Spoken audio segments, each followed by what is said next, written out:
Manchester Football Social. It is Thursday, 6 o'clock.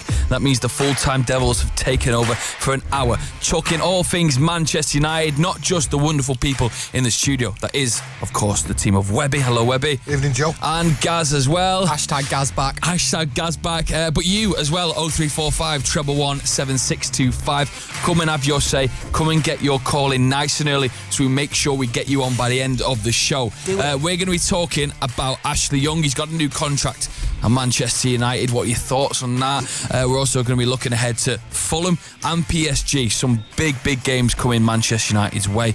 And speaking of PSG, we will see some of the top talent in world football. Maybe not Neymar, but some of the biggest talent in world football over the next couple of weeks coming to Old Trafford. So who is the best non-Manchester United player you have seen at Old Trafford? Oh, it's a question. Very good question. Like always, Gaz is on the comments, so go and say hello to Gaz. Be kind to him, because you know you were up nice and early this morning. Be gentle, please. Just be gentle. The main thing is, the main thing is, you come and have your say. 0345 111 7625. You give us a call nice and early. We'll make sure we get you on. Basically, we've already got Adam who's on the line. We'll get to you very soon, Adam. But let's just get the ball rolling with our first topic. Right, Ashley Young then. So this week, we haven't spoke to each other since Ashley Young signed that 1-year extension. He's going to be at the club now. Many different questions about it. One, are you happy with it?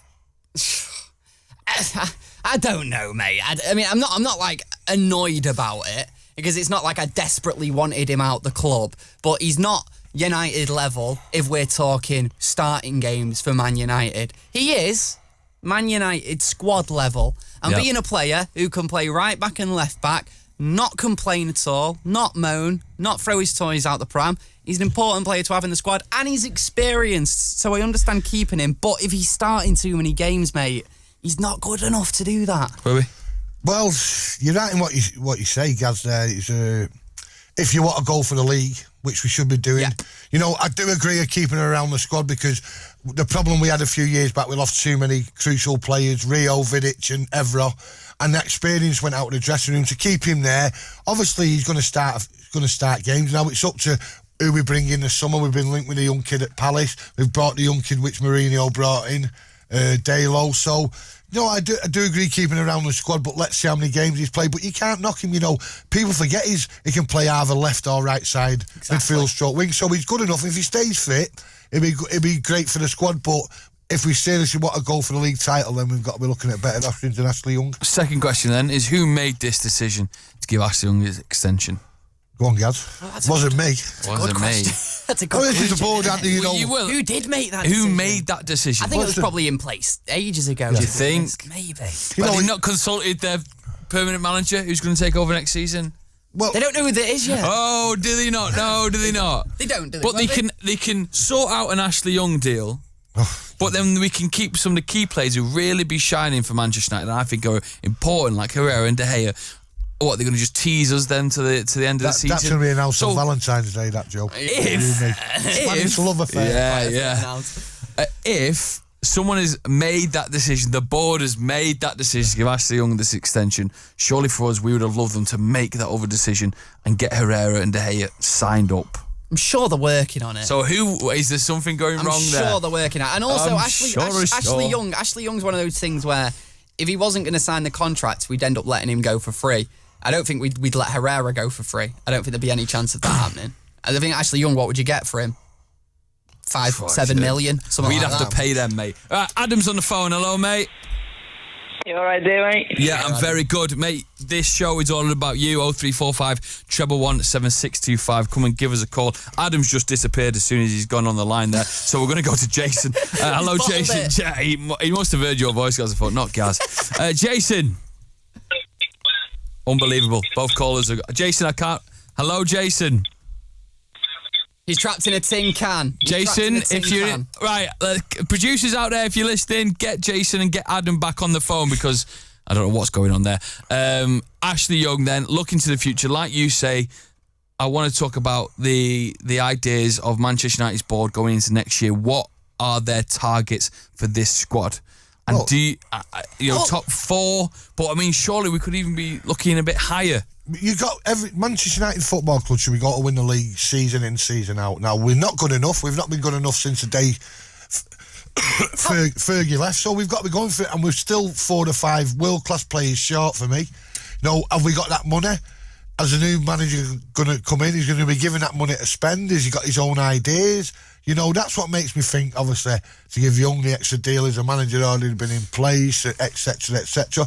But it's not just a massive job for this new manager, it's a massive job for the board, because last season, I'm going on about again, we was a very, very second poor behind Manchester City, and we went out and bought an unproven young right back, a 34-year-old keeper, an unproven Brazilian. City went out and bought managers who'd done it in the Premiership. No, we had to close that gap, and we never. So next year, we've got to close it, and we've got to spend, we've got to buy the right people, and let's see where we go. I tell you what I do worry about just a little bit. If this season carries on being and Ollie carries on being quite successful, carries on at his current trajectory, you'd probably say we're going to finish third or fourth place. If we carry on the form that we're on, we'll do really well. And I worry that in the summer, and the pessimist in me thinks that this is why Solskjaer got the job in the first place. The summer, the board are going to think, look how well we've played them last few months. We don't need to sign anyone. Yeah, this is the worry. We don't need to sign anyone. Right. Look how much we've improved. Let's go back to Adam, who should be on the line. Hello, Adam. You alright there, mate? Can you hear me now? Yeah, don't drop off, Adam. We've got you there. What do you want to talk about, mate? I want to talk about how United just winning games by 1-0 against Leicester. You see on Sunday how in the last 10 minutes we were a bit shaky at the back, and we brought Phil Jones on, and just thinking we should win games by 2 goals and just kill off games early on and just sit back. Do you not think it shows a lot? Do you not think it shows a lot of bottle? Like you say that it was 1-0 and we went quite defensive for the last 10 minutes and actually were successful in our tactic, and we held them off and won the game. Yeah, but say sort of that was against PSG. Mbappe had that Vardy chance. That would have been easily gone 1-1. So we need to score more goals quick. Rashford needs to take his chances as well. You see that early on he had a header. They're not going to score every chance they get, though, are they? I don't know. I know what you're saying. Like we like to kill games off early doors and get it put to bed, but sometimes it doesn't happen. We knew it was going to be an hard game at Leicester, which it turned out to be. If you look at their own record this year, they beat City, they beat Chelsea, they draw against Liverpool, so it was a great 3 points. I said last week it'd be a really hard game, Leicester, and it was an hard game. And I thought, looking at it now, that Leicester game, I thought the referee was poor. Yeah, The kids should have been sent off twice, and then they pull him off because they've had 2 chances, you know what I mean? And who was the referee? Was it Dean? Who was the referee? Was it? I don't know. I can't remember. It's some plant pot. And they're getting away with it. These referees we're talking about the referees again after every game, and Paul's burst in the air. He's dragged him back. He's just been yellow carded. Then he's done it again, and then Leicester's manager think, hang on, he's had two hits here. Let's drag him off. I think it was a great 3 points on Sunday. Going back to what the caller said, look, if it was that simple, yeah, we would be killing games off straight away. Yeah. It's just not that simple. Sometimes you can't score as many goals as you want, but we got one. We actually defended well, and we kept them out. We won the game. I think that shows we've improved. Yeah, Adam, thank you very much for your call. Cheers, give us a call, 0345 111 7625. Let's go to Matt. Hello, Matt. You good? Hello, I was just wanting to talk about the PSG game next week and how you'd set it up. So we are going to get into Matt, how would you set it up? Well, I'd put a 4-3-3. Obviously, you got Martial, Rashford, and Lingard. I'd have the same midfield with Herrera, Matic, and Pogba. But I'd change the back four. I'd put Delo. I'd put Phil Jones. I know he's had a terrible season so far. Phil Jones in? Yeah, I don't know why. I just fancy him against the likes of, I don't know why.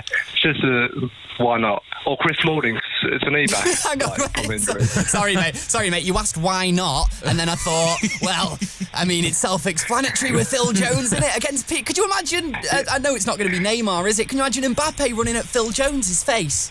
No problem. No problem. What's your... Hang on, I think Webby's backing you here, mate. Webby, what are you saying? No, I know what you're saying about Phil Jones, but the only thing is with maybe Phil Jones, he's got a mistake in him, and it's normally a big mistake. You know, you look at the Chelsea final last year, he loses the ball, ends up giving a penalty away. But on his day, he can be great, but he doesn't have too many days. That's the problem with Phil Jones. But for me, and he's back now fit, and I think Chris Smalling should go back in because he's the best of what we got. I really like Smalling when he's a proper defender. But that's the problem. You look at Lindelof, who's been superb. I can't knock him. But Bailey, for me, is another one. Is an accident waiting to happen. Now, for me, it's got to be Lindelof plus another. You know, who the other is, I couldn't tell you. Well, we're going to get into PSG more later on in the show, but thank you very much for Matt for getting the ball rolling there. Please get in the comments with what you think United should set up for that game next weekend. Gaz will be reading the comments all day. Farhan's commented already. Well, there's loads of comments already with just Phil Jones capitalised. He says, Phil Jones, this guy doesn't even sound sure of himself. I don't know, everyone. I love that his argument, by the way, for putting Phil Jones was, I will just put Phil Jones in because why not? Do you reckon Matt was his agent? You know, he's looking for a new deal, so you never know. Giving him a little plush. Russell's on the phone. Hello, Russell. Yes, hello, guys. Yes, Hi, how you Russell. doing, man? You good? Hi. Yeah, I'm good. I just want to second what you guys said there. I think maybe it might be the agent, actually. It was. There was something a bit dodgy there. What do you want to talk about, Russell? About the PSG game and a little bit about Martial, but I'll just run through my starting 11 if that's fine. Yeah, do. I think would be so obviously no question David De Gea, by Lindelof, sure, Young.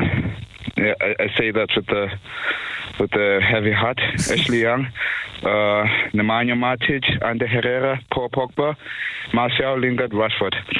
I think I had someone saying Bay is an accident waiting to happen, but that's I don't know what you guys think, but I'm not sure if that's actually a factual statement because he's only had one red card. I'm not going on about obviously red cards, Russell. I'm just on about if you look a few seasons back, the Celta Vigo game in the semi-final at Old Trafford, he got away with a couple of things there, but nearly didn't get us into the final. Then you look at the Brighton game this season away, and then you look at Newcastle at home. I think he's a great defender.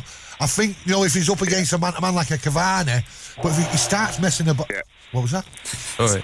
I just pressed something back. All right. So I know what you're saying. On his day, he can be a great player and an asset to the club. I just think now he's got to think more of defending like a Vidic was and a Steve Bruce was, and forget about these little tussles. Just get the ball and play it easy. But that's my opinion. Your opinion's different, and Gary's and Joe's. So. No.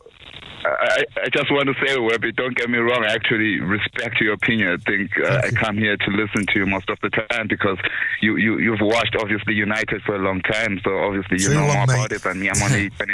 I'm only 29, but I think Eric Bailly, if we're looking at the PSG game, I think he's definitely the key defender. I know Lindelof is having a good season, but I think Eric is the key defender. He's fast, he's strong. He's got a hot head. Of course, he's got a hot head, but for me, he's the only defender who can take on Mbappe in terms of pace, strength, and basically technical ability from a defensive point of view. Yeah, good point. And he's still not old, is he? You know, No. I heard you man on the phone then say Webby's been watching United for years. I'm only 29. He's 26. What you want about? Yeah, cheers, Russell. The Moyes years just did it. The Moyes years. I mean, he's Benjamin Button, but yeah. Russell, quickly, before we move on to Colin, you wanted to talk about Martial a bit. What was your comments there?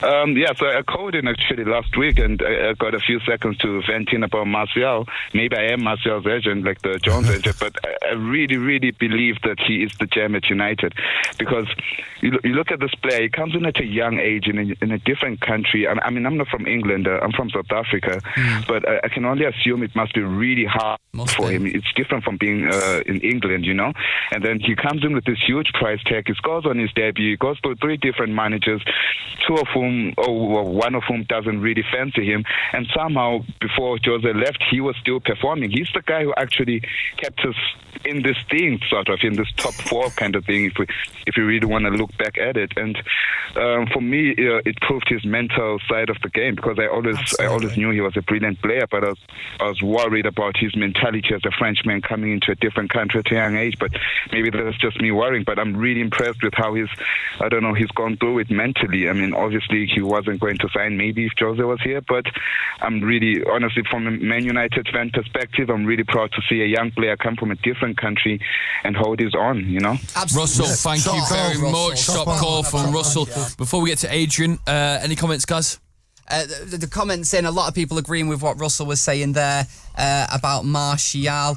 There's a few people saying that we should rest key players for the Fulham game. Ooh, not sure about that. I mean, I know PSG and everything, but we still want to be winning these league games and getting top four. You start off with your best team, you're up, you bring them off after 60 minutes. Yeah, you know. exactly. They can play 2 games in a week. I know what people are saying. I think he will swap and change maybe a few. And there's a comment here from Andrew as well. He says, we need to clear more of this deadwood or there'll be no spots for youth or new signings. We have to clear out the likes of Valencia, Young, Darmian, Smalling, Jones, Rojo types first and foremost. The thing is, if you're going to replace those players, don't get me wrong, I don't think any of those players are necessarily the players who are good enough to be starting for Man United. I don't think any of them are.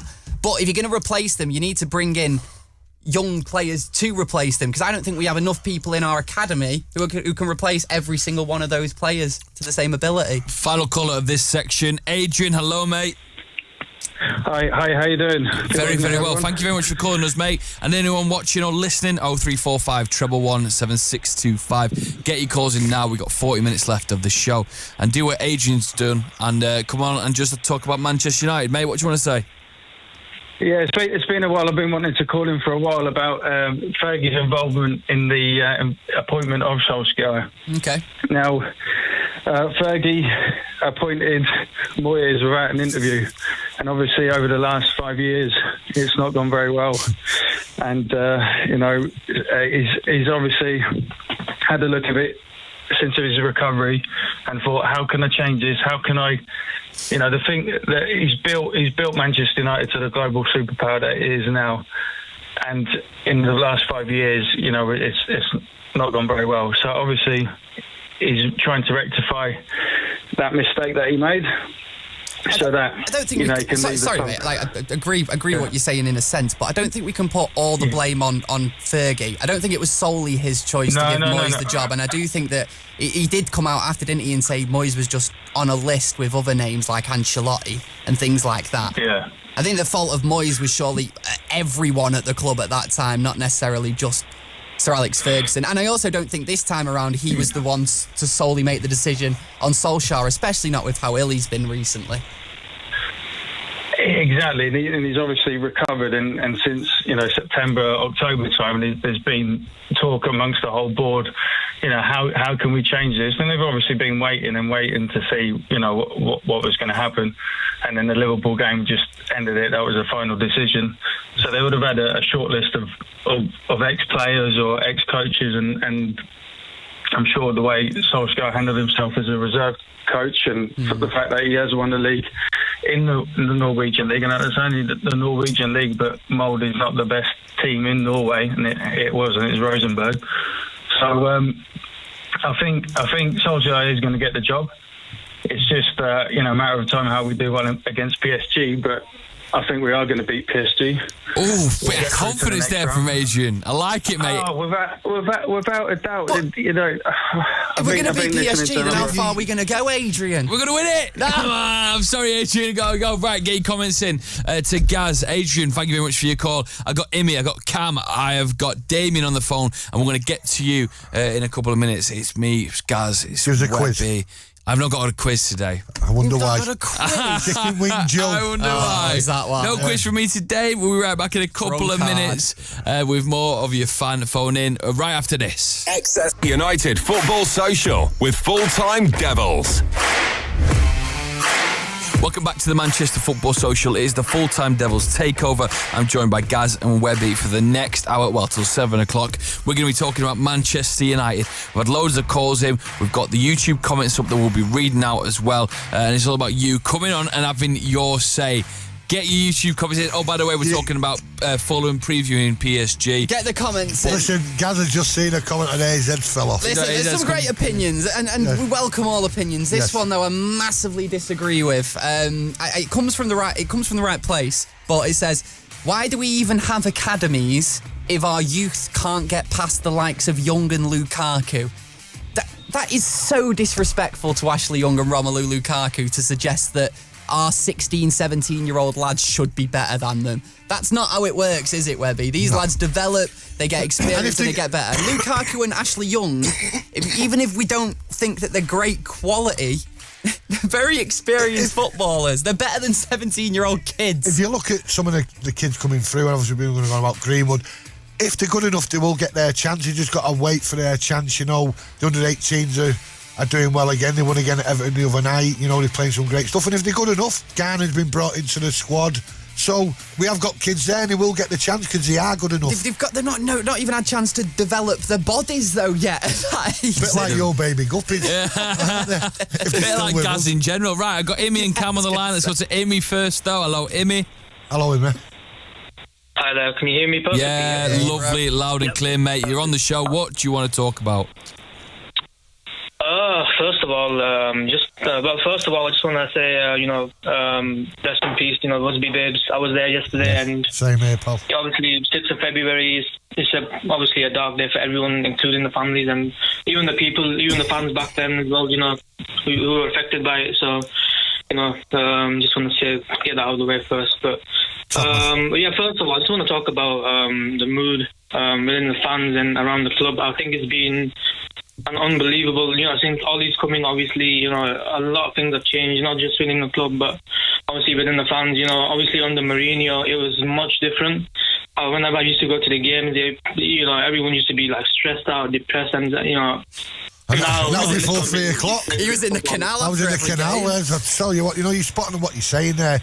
The mood now. We're getting up on a Saturday or Sunday, and we're looking forward to going to the match. And under Mourinho, even though God, I wanted him to succeed, the worst part about the game, about the day, was the 90 minutes of football.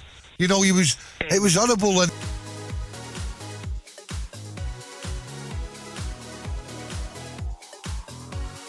It's G.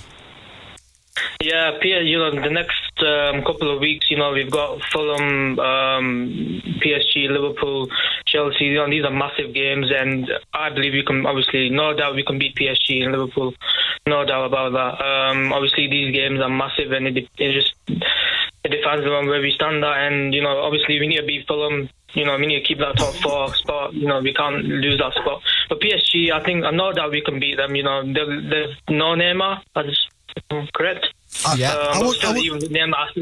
wouldn't say just no Neymar. If you look at the French league, Gaz, it's a poor league. Did they get beat on Sunday by Lyon when Solskjaer? I don't know how they drew or something. Yeah, and you look at the other year when they spent all this money and they've got these players, but if you're not playing, I seen the result they got the other week. They won 9-0, and that's not great.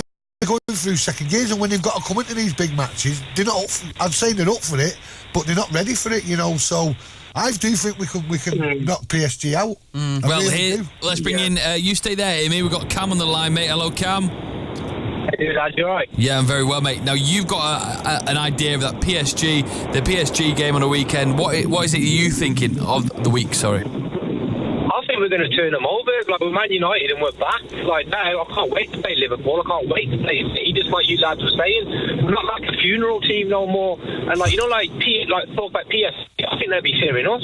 Like, how week in, week out, how often they're going to go up against Lingard, Rashford, and Martial, week in and week out. Like you said, it's a pub league. And, when they all this talk about Mbappe, what about Rashford? Would you swap Rashford for Mbappe? Because I wouldn't.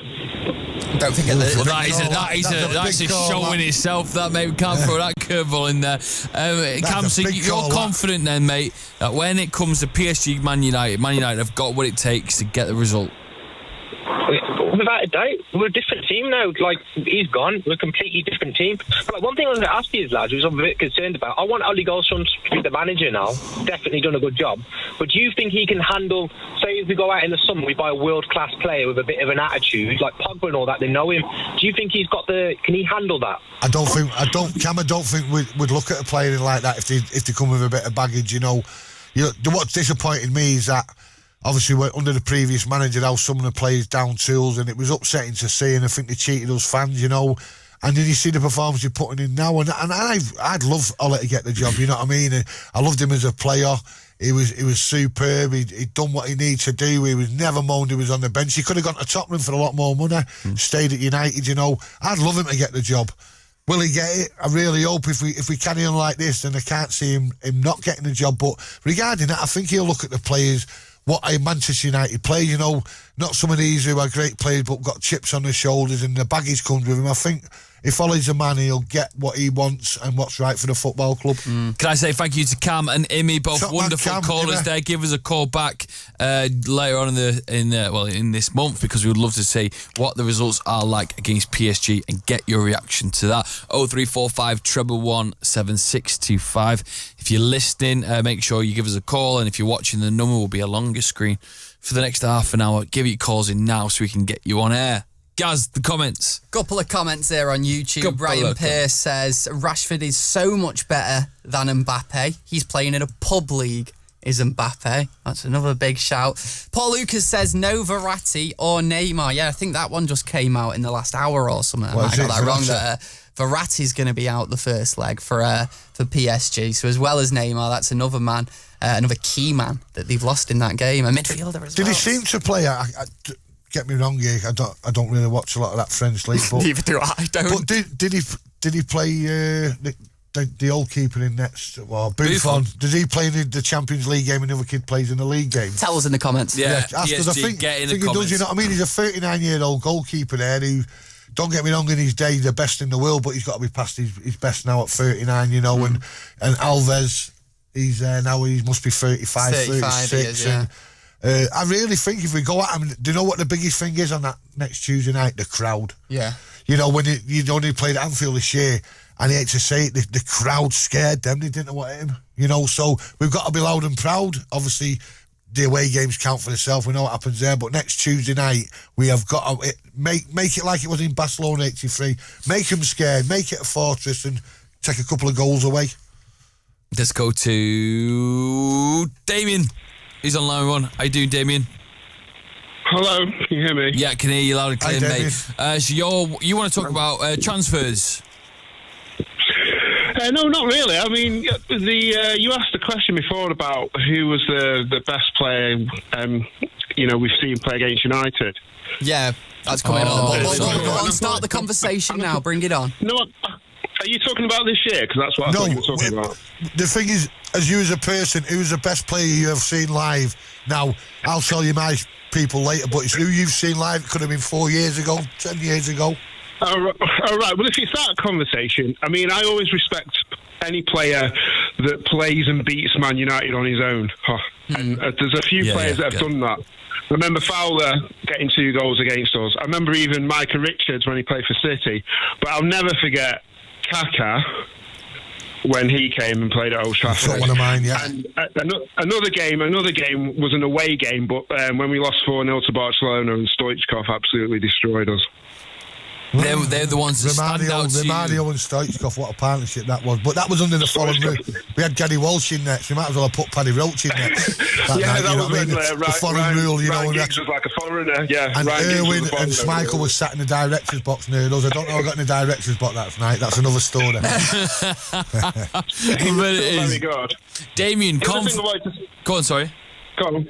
The other thing I wanted to say was, I've got just a question to Gaz and Webby about Sanchez.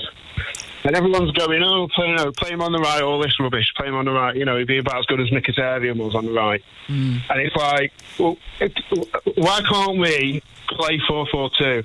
Because Pogba plays 4-4-2 for France. Yeah, we've dropped Matic. We have his midfield. We have Pogba and Herrera as the 2, with Herrera obviously the more sitting one. Okay. Tony's on the left. Jesse's on the right side, and then you've got Sanchez Sanchez in the 10. Sanchez in the 10, Rashford in the 9. Obviously, Rashford's going to pull out to the wide right. Tony make, and they interchange. Do you know? At least. Do you know what, Damien? Do you know, like, after last Sunday's game, I got a bit of stick off a few friends of mine. I thought the first half, Sanchez's movement was great. I know, and he's not done this right. And we all, when he first signed us, it was great, we was all bouncing, but it's just not worked out. Some things happen like that, and he fought under Ollie and he got his little bit of an injury when he come back.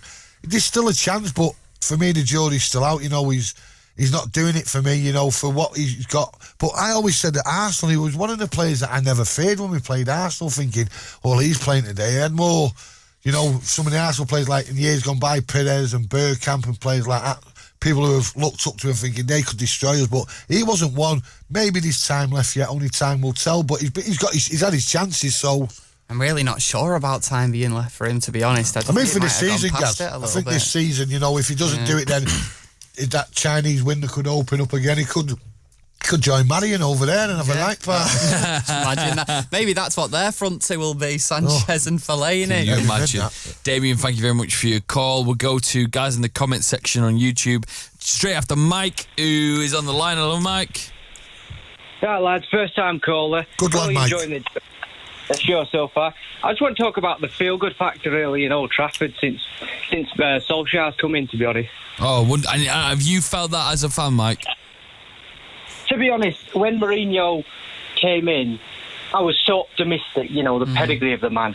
But since Solskjaer's come in, it's been a different feel. He's got a real connection to the club, and I feel like, we can really go far with him, to be honest. Is he your permanent Manchester United manager? With his investment in the club and things like that, I feel like we could really, make a mark in Europe as well. He's got European pedigree, obviously, with Mulder. I don't know, I just feel like he's the right man. Full time? Well, I mean, this question will come round and round again. But Webby, you have that feeling as well, like Mike, that the feel-good factor is back. Gaz will tell you, we go into games now looking forward. We go into games, we're getting up on a Saturday, Sunday morning, happy, not wondering about what's going to be happening at 5 o'clock or 7:30, And we was dreading the match because we knew what it was going to be like. And Mike's right, Solskjaer knows what the club's about. The fans are happy, You're going in and you're happy, and I'm not saying we're going to win every game, but it's just a Solskjaer, the connection with the fans and the club. And it continues, and I really hope he gets the job, but let's see. And also, the feel-good feeling at Old Trafford. I'll be honest, when Ollie first got the job, I knew there'd be a feel-good feeling, but I didn't necessarily think that's because of what would be happening on the pitch. I was thinking it's just going to be Solskjaer's back, it's just going to make us all feel happy, and we're not really going to be interested about what happens on the pitch. But it's been unbelievable. It's been unbelievable. It has, it really has. Right, we're going to go to Ali as our final call of this section. Hello, Ali. Hey, you guys all right? Hi, Ali. Very well, mate. You're through to Full-Time Devils Takeover. You want to talk about the PSG game? Yes, I think we need to. I mean, I know I've had a lot of confident United fans today saying we're going to walk them over, but I think we just need to be a little bit more measured. They're still a very, very good squad. They've got a lot of World Cup winners in there. They've got, they've got pedigree and Champions League experience. Yeah. I just think we need to be a little bit more careful. But also on Solskjaer's appointment, I mean, I love Ole, and being at Old Trafford recently, Webby's spot on. It's a completely different stadium and atmosphere now.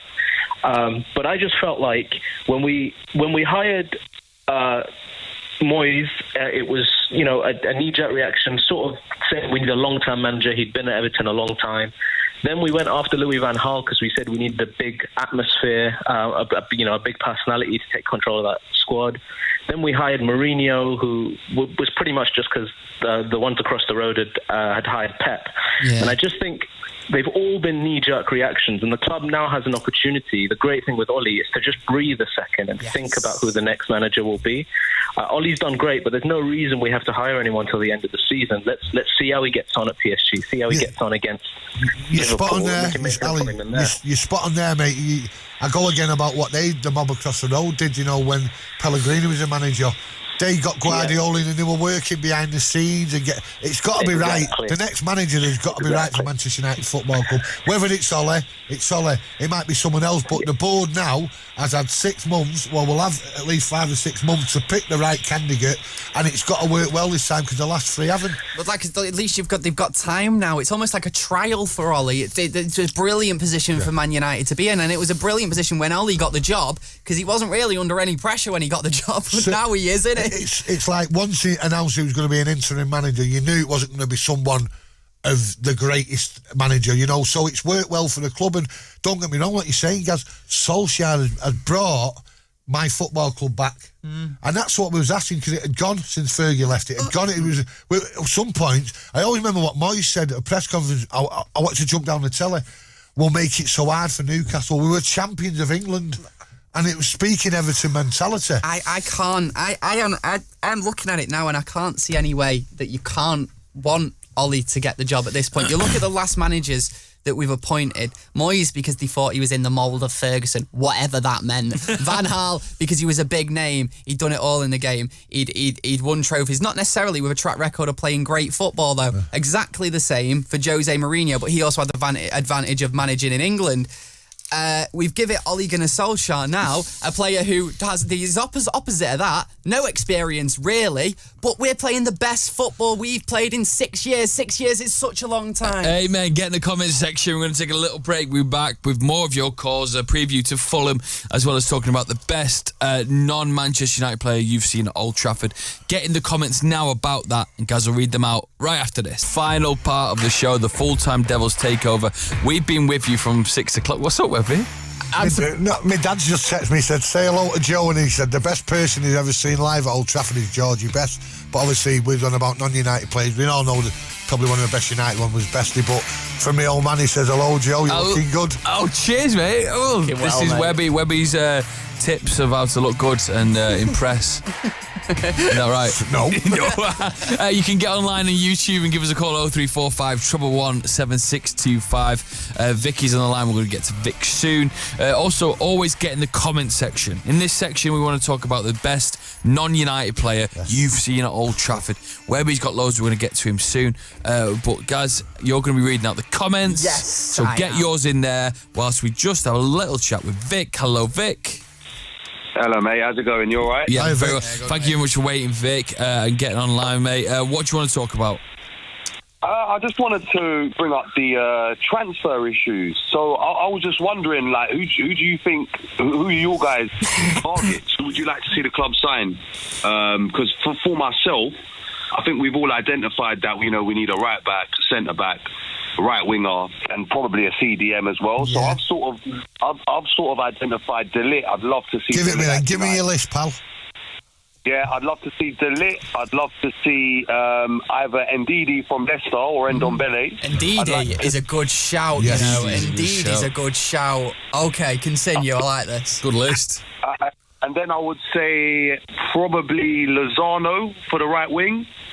And I would say Wan-Bissaka as well, definitely. Now, what you've done there, mate, and can I just say, you're one of the first people who calls up and says, I think we need to sign 4 or 5 players, and then you've not gone on to list 4 players that we're never going to sign. You've actually listed realistic targets that I could see United going out and going for in the summer. Yeah. Yeah, I mean, and to be fair, I don't see any of them being overly inflated. Maybe De Ligt, but I mean, price-wise, I reckon maybe 3 out of 4 we could get done for 50 mil each. I reckon potentially. Personally. Yeah, I like the young kid at Palace. I like him. The right back. Yeah, I think he's a great player with a great future. I mean, the thing is, obviously, we've still got Delo there as well, but I mean, obviously now we just got the news that Youngie's staying on as well, isn't he? So potentially, I think that, for me, I think the right back has probably gone down a bit in priority now. I think ideally we do need that destroyer CDM, just someone to supplement Herrera totally as well, agree. someone just to do all the dirty work. How much did you pay for him? Did you pay about 20 million, Leicester? Indeed. Something like that. Because, I mean, they got rid of Kante and then they brought him in, didn't they? Yeah, how much did you pay for him? I think it was. I don't even think it was 20 mil. I think it was a bit cheaper than that. To be fair, I think he's a great player. Anyone He's a real good player. Get a bit of respect for Declan Rice? Is his game against Liverpool on the weekend? It's he too was early highlighted to tell much. with him, I think. Well, 20 years old to get him early. I think with him, because he's just recently signed a new contract, didn't he? So I think breaking him out of that is going to be a tough one for us. You know, Do you know I like you going on about obviously the wingers you mentioned, but I think in a right team at that Damari Gray, I think there's something about him. I just think there's something about him. You can get into him. He doesn't look like he's got his chip on his shoulder like Zaha had. I think you get him at the right club. I think he can do a lot of damage. And also a name that you mentioned then, and I realise this is completely hypocritical to what I just said when I said that you've not come in here and listed loads of unrealistic targets, because this one is very much unrealistic. I don't think there's much chance of it. But why don't we go for N'Golo Kante? You know, I'd love to see Kante at United. I think we'd destroy the season next year if we got him, to be honest with you. I think Chelsea for the rest of the season, I think there could be a Chelsea implosion on the horizon. And if that is the case, and it gets quite toxic, a player like Kante, who's a lovely lad, he'll be the first one who wants to go. Of course he will. Vic, thank you very much for your call. Right, let's get into it then. The best non-Manchester United player you have seen at Old Trafford. Webby. Well, people are going to go on about Ronaldo, the hat-trick he scored for Madrid, and obviously the standing ovation he got. But for me, Messi and Kaká, you know, I remember the game against us. Messi had been out injured for 5 or 6 weeks before, and in the first 20 seconds, he got brought down and should have had a penalty. And we just couldn't get near him, you know. And Kaká in his time at AC Milan, was he a better player in the world? No, not for me. And obviously, he could get quite close to signing for that mob up the road, but then he realised who he was and he turned him down. But, you know, I've been fortunate to see some great players. That's why I'm a bit upset that Neymar's not playing next week, because you're going to get the chance to see these players, you know, once in a lifetime, you know, and people are going like Mbappe and Di Maria and all the other stars he got. But I just really wanted to see him, because if I think me, he's the top graver. You know, and we're not going to see him, unfortunately, which obviously helps our team out. But as a fan, you want to see these best players. You want to see us beat the best, don't you? Yeah, of course, you want to see us beat the best, and you want to see Phil Jones put him in his pocket the best. Yeah, you do. Guys, is there anyone on the comments? Do you want to have a read? Oh, you can tell me yours as well. A lot of people saying Ronaldo, a few people shouting Kaká and Messi. And yeah, they're all names. Matt Letizia as well on there. Yeah, it's a good shout. But I've seen some good performances against United. But I've seen Messi tear us apart in 2 Champions League finals that I was actually at. One of course where he scored the header, especially. And that one, I was thinking about it for days. And I've seen Messi play against United a couple of times, and he's always brilliant. Ronaldo, that game I remember. But another player, and I don't want to say it almost, because I don't want to give him credit, because he was a Liverpool player at the time. Fernando Torres.